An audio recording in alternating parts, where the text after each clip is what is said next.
Assalamualaikum warahmatullahi wabarakatuh. Perkenalkan, nama saya Diniati Putri, NIM 36190008, dan teman saya Novia Dwi Ayu Kumala dengan NIM 36190015. Di sini kami akan mempresentasikan hasil diskusi kami dengan judul Aneka Ragam Kebudayaan dan Masyarakat. Pembahasan yang pertama adalah konsep suku bangsa. Suku bangsa, setiap kebudayaan dalam suatu masyarakat, baik berwujud sebagai komunitas desa, kota, sebagai kelompok kekerabatan maupun kelompok adat yang lain, bisa menampilkan suatu corak khas terutama terlihat oleh orang luar dari warga masyarakat yang bersangkutan. Corak tersebut bisa tampil karena kebudayaan itu menghasilkan suatu unsur kecil yang berupa suatu kebudayaan fisik dengan bentuk khusus. Kemudian pokok perhatian dari suatu deskripsi etnografi adalah kebudayaan dengan corak khas semacam itu.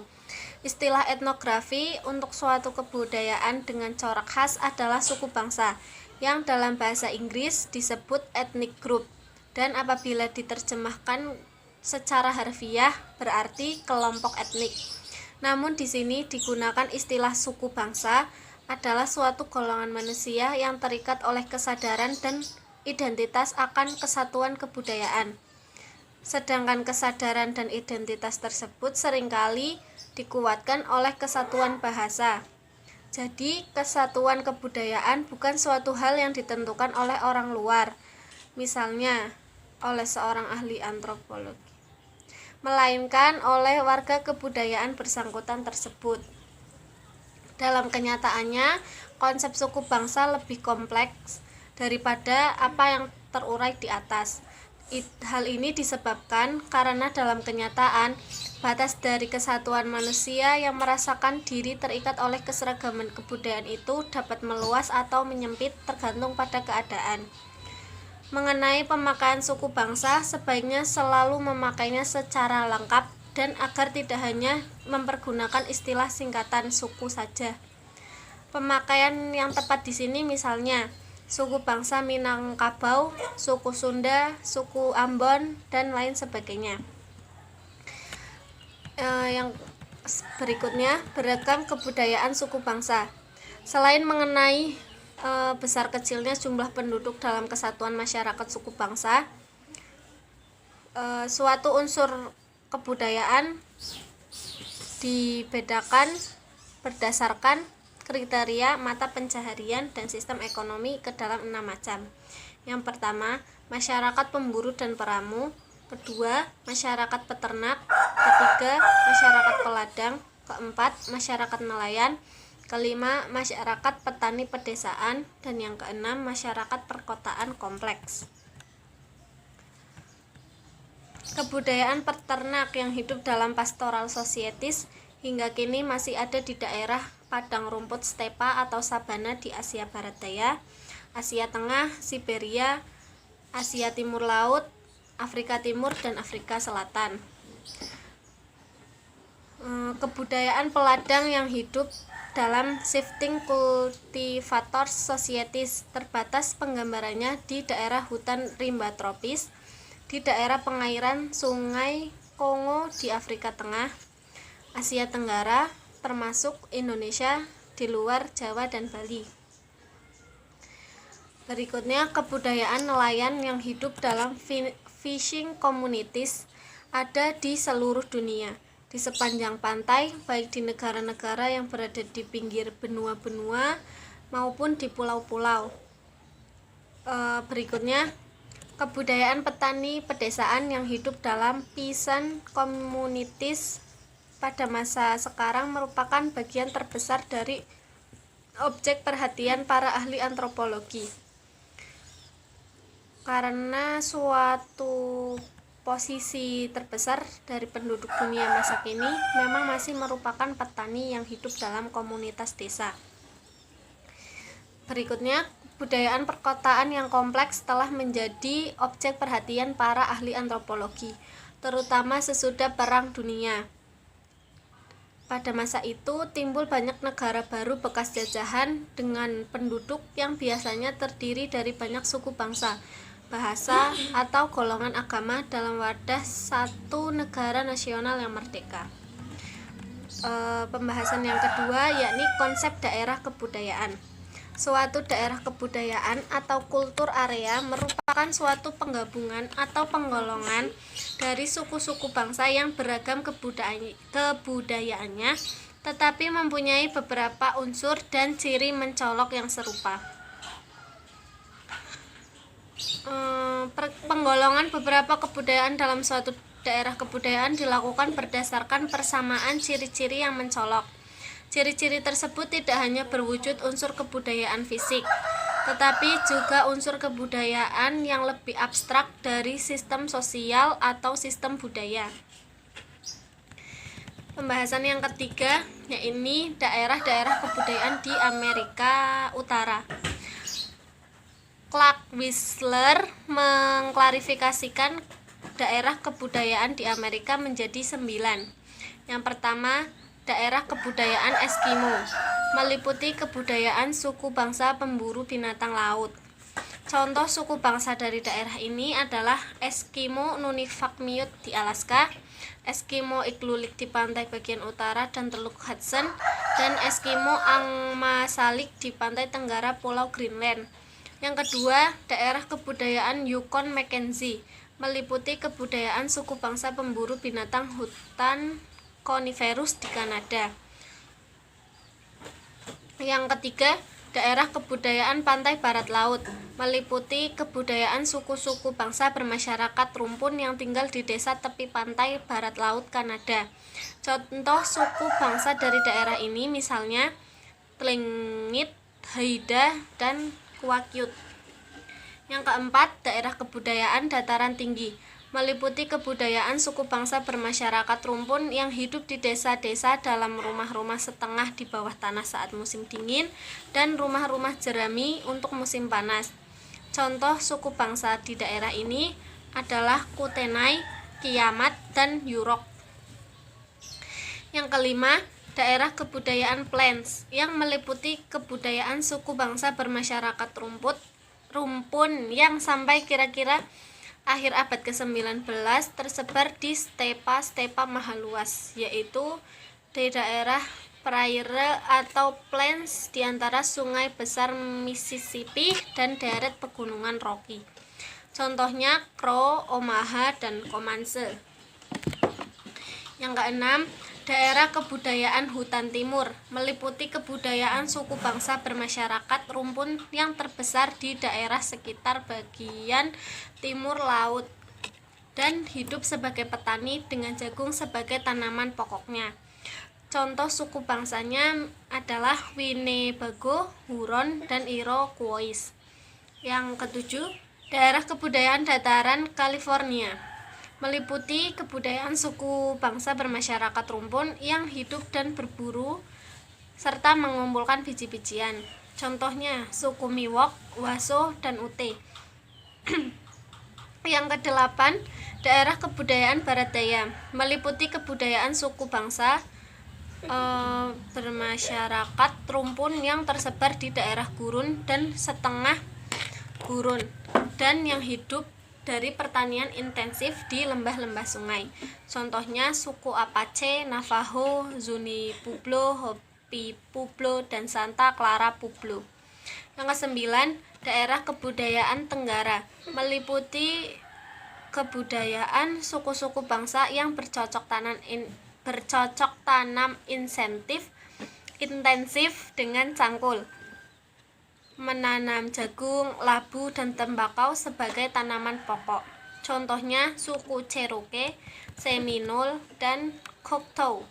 Yang ke-10, daerah kebudayaan Meksiko, meliputi kebudayaan suku bangsa bermasyarakat pedesaan yang berorientasi terhadap suatu peradaban kota yang banyak terpengaruhi oleh kebudayaan Spanyol dan agama Katolik. Pembahasan yang keempat yakni daerah kebudayaan di Amerika Latin. 1. Sistem penggolongan daerah kebudayaan di Amerika Latin. Benua Amerika Selatan dan Amerika Tengah pertama-tama dibagi ke dalam daerah-daerah kebudayaan Amerika Latin oleh J.M. Cooper. Sistem itu membedakan adanya 4 tipe kebudayaan di Amerika Latin, yakni Circumcaribbean Cultures, Andean Civilization, Tropical Forest Cultures, dan Marginal Cultures. Yang kedua, daerah-daerah kebudayaan di Amerika Latin. Pertama, daerah kebudayaan Cacicui, meliputi kebudayaan yang dulu maupun sekarang tersebar di Kepulauan Karibia, di negara-negara Venezuela dan Kolombia bagian utara, di Ekuador dan Bolivia bagian timur. Yang kedua, daerah kebudayaan Andes, meliputi daerah kebudayaan zaman pre-Inca, zaman kejayaan negara Inca di pegunungan Andes, dan suku-suku bangsa rakyat Indian dalam zaman setelah runtuhnya negara Inca di negara Peru dan Bolivia bagian barat. Contohnya yaitu Champa dan Inca. Yang ketiga, daerah kebudayaan Andes Selatan meliputi kebudayaan suku-suku bangsa yang hidup di bagian utara negara Chili dan Argentina yang tidak pernah mengembangkan sistem organisasi sosial yang luas berupa sistem federalisasi desa-desa atau negara kecil. Contohnya yaitu suku Atacama Diaguita dan Araucania. Yang keempat, daerah kebudayaan rimba tropis, meliputi kebudayaan suku bangsa di perairan Sungai Amazon dan anak sungainya, serta di bagian besar dari negara Brazil. Yang kelima, daerah kebudayaan berburu dan meramu adalah daerah yang dulu oleh Chopper disebut marginal culture area dan meliputi kebudayaan suku-suku bangsa yang tidak mengenal bercocok tanam. Kemudian yang pembahasan kelima, sub-sub kawasan geografi di Oseania. Kebudayaan dari penduduk kepulauan di Lautan Teduh dalam keseluruhan belum pernah dibagi ke dalam kultur area oleh para ahli antropologi, dan memang lebih mudah untuk menggolongkan beragam kebudayaan yang terbesar di beratus-ratus kepulauan di kawasan itu menurut 4 subkawasan geografis, yaitu kebudayaan produk asli Australia, kebudayaan produk Mikronesia, dan kebudayaan penduduk Polinesia. Kemudian yang kelima, yang keenam, daerah-daerah kebudayaan di Afrika.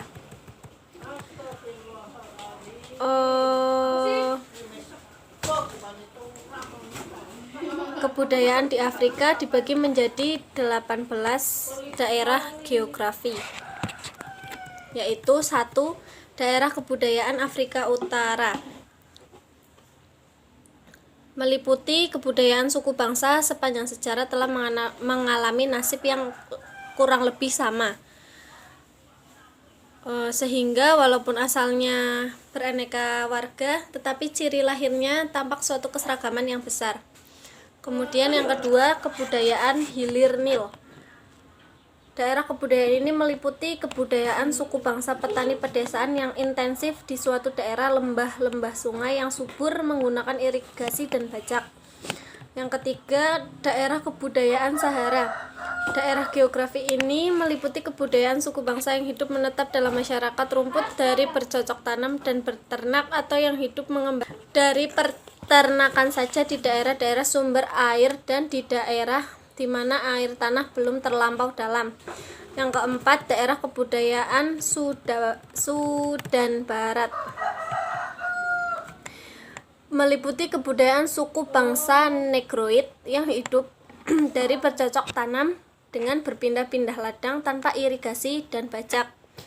Yang kelima, daerah kebudayaan Sudan Timur, meliputi kebudayaan suku bangsa petani pedesaan yang hidup dari bercocok tanam, menetap, dan dengan irigasi. Yang keenam, daerah kebudayaan Hulu Tengah Nil.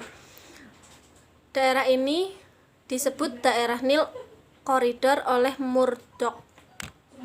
Bukan suatu daerah kebudayaan, melainkan suatu daerah geografi yang sedang yang sejak berabad-abad lamanya menjadi semacam jalur lalu lintas dari berbagai pengaruh kebudayaan pedalaman Afrika.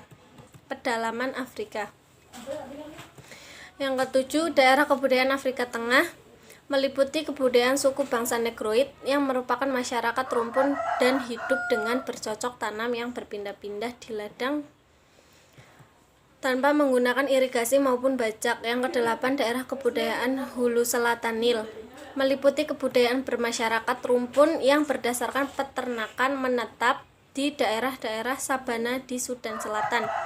Yang kesembilan, daerah kebudayaan Tanduk Afrika meliputi suku bangsa bermasyarakat pedesaan yang hidup dari peternakan bercocok tanam intensif dengan irigasi dan bajak di lembah sungai dataran tinggi Ethiopia. Kesepuluh, daerah kebudayaan Pantai Guinea meliputi suku bangsa bermasyarakat petani pedesaan dengan ciri-ciri ras Negroid. Yang ke-11, daerah kebudayaan Bantu Katulistiwa meliputi kebudayaan suku bangsa bermasyarakat rumpun yang hidup dari peladangan berpindah-pindah di hutan rimba tropis tanpa irigasi dan bajak. Yang ke-12, daerah kebudayaan Bantu Danau-Danau meliputi kebudayaan suku bangsa bermasyarakat petani pedesaan yang hidup dari pertanian intensif menetap dengan irigasi di lereng pegunungan. Yang ke-13, daerah kebudayaan Bantu Timur meliputi kebudayaan suku bangsa bermasyarakat rumpun dengan mata pencaharian tambahan yang penting adalah peternakan sapi. Yang ke-14, daerah kebudayaan Bantu Tengah meliputi kebudayaan suku bangsa yang sebagian besar bermasyarakat rumpun dan hidup dari ladang yang berpindah di hutan atau di daerah sabana. Yang ke-15, daerah kebudayaan Bantu Barat Daya meliputi suku bangsa berdasarkan masyarakat rumpun dan hidup dari peladangan berpindah tanpa irigasi maupun bajak. Suatu ciri mencolok adalah pemeliharaan sapi keramat. Suatu pasangan sapi dengan anak sapinya yang beralih turun-temurun secara patrilineal. Yang ke-16, daerah kebudayaan Bantu Tenggara meliputi kebudayaan suku bangsa yang di bagian utara yang dibagi berdasarkan rumpun, tetapi di bagian selatan berdasarkan masyarakat petani pedesaan. Yang ke-17, daerah kebudayaan Khoisan. Kebudayaan ini meliputi suku bangsa yang hidup mengembara dari memburu dan meramu, tetapi ada pula yang hidup dari peternakan. Dan yang terakhir, daerah kebudayaan Madagaskar meliputi kebudayaan suku bangsa bermasyarakat rumpun di daerah pantai timur, hidup dari peladangan yang berpindah tanpa irigasi dan bajak. Yang G adalah daerah-daerah kebudayaan di Asia. Menurut Al-Kroeber, beliau membagi 7 wilayah dalam benua Asia. Yang pertama adalah daerah kebudayaan Asia Tenggara. Yang kedua adalah daerah kebudayaan Asia Selatan. Yang ketiga adalah daerah kebudayaan Asia Barat Daya. Yang keempat adalah daerah kebudayaan Cina. Yang kelima adalah daerah kebudayaan Stepa Asia Tengah. Yang keenam adalah daerah kebudayaan Siberia. Dan yang ketujuh adalah daerah kebudayaan Asia Timur Laut. Yang H, suku-suku bangsa di Indonesia. Indonesia tentunya memiliki banyak suku maupun bangsa, bahasa, dan yang lainnya. Contoh, suku-suku bangsa di Indonesia adalah suku Batak, suku Jawa, suku Dayak, suku Asmat, suku Minahasa, suku Melayu, dan masih banyak lagi. Yang I, ras, bahasa, dan kebudayaan. Manusia itu memiliki ras yang sama, tetapi belum tentu memiliki induk bahasa yang sama atau yang satu rumpun. Apalagi mempunyai satu kebudayaan yang tergolong satu daerah kebudayaan. Ada sejumlah manusia yang memiliki ras berbeda-beda, tetapi mempergunakan beberapa bahasa induk yang berasal dari satu keluarga bahasa, sedangkan kebudayaan mereka berbeda-beda. Contohnya seperti orang Hua di daerah pegunungan Madagaskar, orang Jawa dan orang Irian dari daerah pantai utara Irian Jaya. Zaman sekarang ini, komunikasi antara manusia dan mobilitas manusia di seluruh penjuru muka bumi kita ini semakin meluas, maka pembauran antara manusia dari beragam ras, bahasa, dan kebudayaan juga menjadi makin intensif. Sekian presentasi dari kami, mohon maaf apabila ada tutur kata yang kurang berkenan. Wassalamualaikum warahmatullahi wabarakatuh.